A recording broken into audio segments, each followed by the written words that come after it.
皆さん, konnichiwa. 안녕하세요, 여러분. 여러분들의 노력을 가치 있게 만들어줄 여자, 시사일본어 어학원의 허성미입니다. 자, 여러분, 2020년 12월 달 시험 잘 보셨나요? 자, 아마 시험 보신 분들 계실 거고, 시험을 보지 않으신 분도 계실 거라고 생각합니다. 자, 아마 시험을 보신 분들을 또는 시험을 보지 않으신 분들도 아마 가장 어떤 문제가 출제되셨고, 그리고 그 문제를 우리가 어떻게 공부를 해야 될지 아마 궁금하신 분들이 많으실 거라고 생각합니다.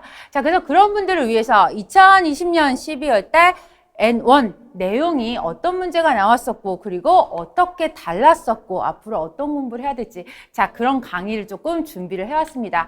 그냥 단어가 이런 게 나왔고 이런 문형이 나왔다 이런 것들이 아니라 조금 더 내용을 디테일하게 한번 살펴보도록 하겠습니다. 먼저 첫 번째, 2020년도 12월 달 N1 시험 문제는 자, 과거죠. 2019년도 시험 문제와 이런 것들이 좀 달랐다라는 포인트. 자, 두 번째로 2020년도 12월 달 시험 문제는 이런 내용들이 나왔었다. 그리고 세 번째는 2021년도 우리가 준비를 하기 위해서 이런 부분들이 포인트다라는 것들을 좀 이렇게 단계별로 하나씩 살펴보도록 하겠습니다. 자, 먼저 첫 번째 보시는 것처럼 언어 지식 파트부터 살펴보도록 하겠습니다. 자, 먼저 언어 지식 내용을 살펴보기 전에 어떤 문제가 포인트였는지 먼저 살펴보도록 하겠습니다. 2020년도 12월 달 포인트 좀 살펴보자면 19년도 문제하고의 달랐던 부분부터 먼저 살펴봐야죠. 자, 크게 세 가지를 좀 살펴볼 수 있습니다. 먼저 첫 번째는 자, 기존 문제의 재활용. 자, 이게 좀 가장 19년도 뿐만이 아니라 그 전에 그 전전전뿐만이 아니라 계속 쭉 했었던 문제들 중에 가장 달랐던 부분이 아닐까라고 생각합니다.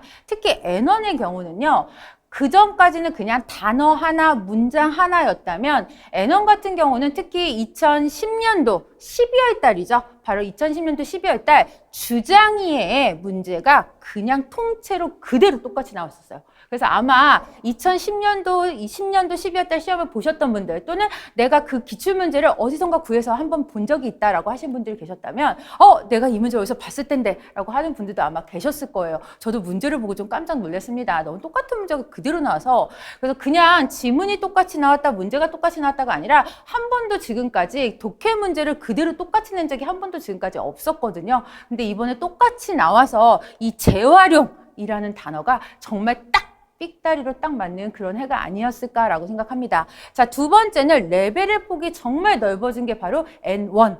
그게 바로 무슨 소리냐면 물론 N1을 공부하기 위해서 우리가 N2도 알아야 되고 N3도 알아야 되고 라는 이야기를 좀 많이 하지만요. 특히나 이번 시험의 경우는 N1인데도 불구하고 나왔던 단어나 어휘 또는 표현들을 좀 살펴보면 N1보다는 오히려 N2에 좀 집중이 되어져 있었다. 그리고 그렇기 때문에 N2도 당연히 공부를 했어야 되고 그리고 N1 레벨도 당연히 알고 있었어야 시험 문제를 좀 잘 풀 수 있지 않았을까라고 생각이 됩니다. 자, 마지막 문제수의 변화죠.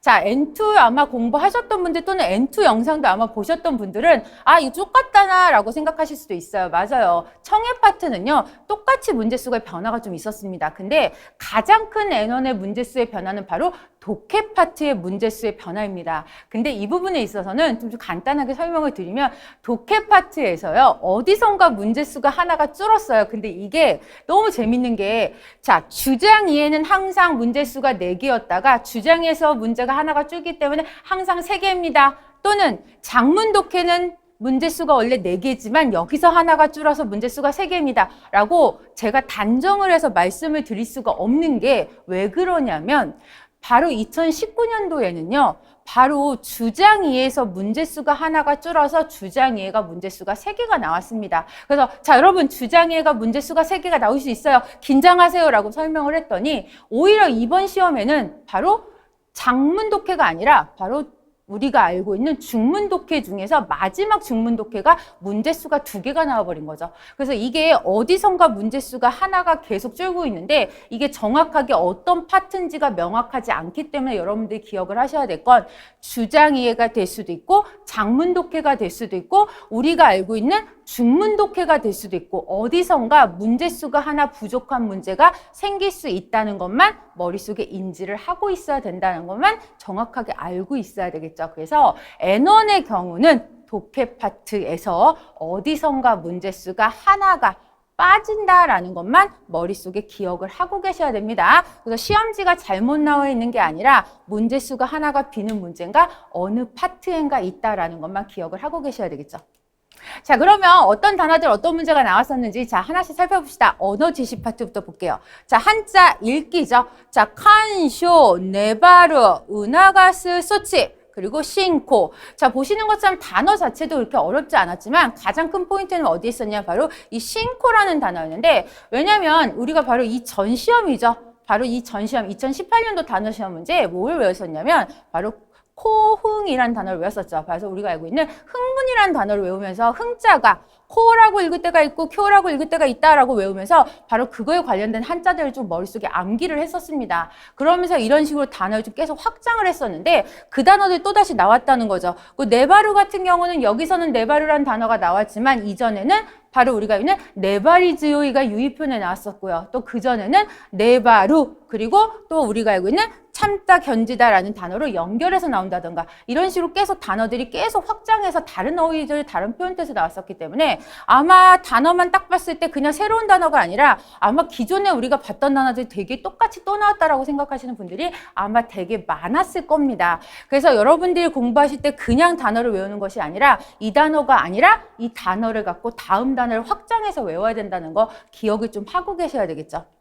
자, 문맥 규정 보이시나요? 오객사마가라 크레무가 크루. 자, 이끼사츠 또는 케이니츠 때 키카세 때 쿠다사이. 자, 치큐노 레키시오 카이타 소다이나 모노 아사카라 밤마데 미치리 벤교스루.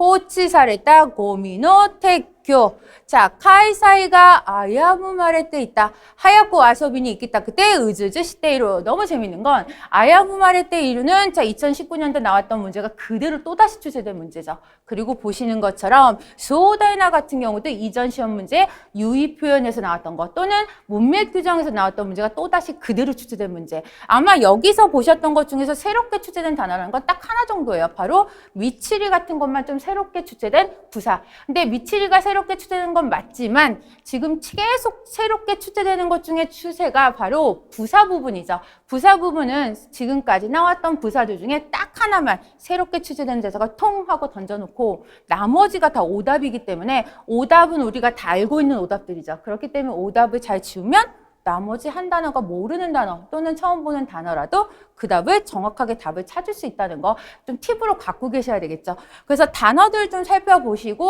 어떤 단어가 나왔었는지 다시 한번 확인을 좀 해두시는 게 되게 필요하겠죠.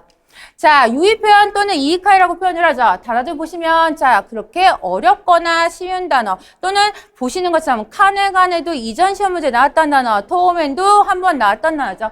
보약구 같은 경우도 지금 제가 기억하는 한 2번 이상 시험 문제 나왔던 단어. 묘시 같은 경우는 이전 시험 문제에서는 지또미루라는 단어가 오답에 있었고요. 오답의 유의 표현으로 다시 한번 확인하는 단어들 중에 하나였습니다. 그래서 보시는 것처럼 자 우리가 갖고 있는 포인트는 오답에서 나왔던 것을 다시 정답으로 챙긴다던가 자 또는 나왔었던 정답들을 다시 한번 외운다던가 이런 것들 좀 되게 중요하기 때문에 머릿속에 좀 잘 갖고 가셔야 되겠죠. 자 정의 파트를 봅시다. 모하야도 이전 시험 문제 나왔던 거 엔카츠 그리고 요 단어 같은 경우는 여기서는 오코타루가 나왔지만 이전 시험에서는 똑같은 문장으로 단어만 싹 바꿔서 나왔어요. 바로 나마케루로 바꿔서 나왔었죠. 그래서 보시는 것처럼 시카크, 슈요, 지츠니 자 1번, 2번, 3번, 4번까지는 다 한 번씩 시험 문제 나왔던 단어들이고 마지막 요 단어만 새로 나온 단어라는 걸 머릿속에 좀 갖고 가셔야 되겠죠. 그래서 정말 이번 N1은 재활용이 정확하게 딱 맞는 시험 문제였다라는 것만 머릿속에 조금 갖고 가시면 되겠죠.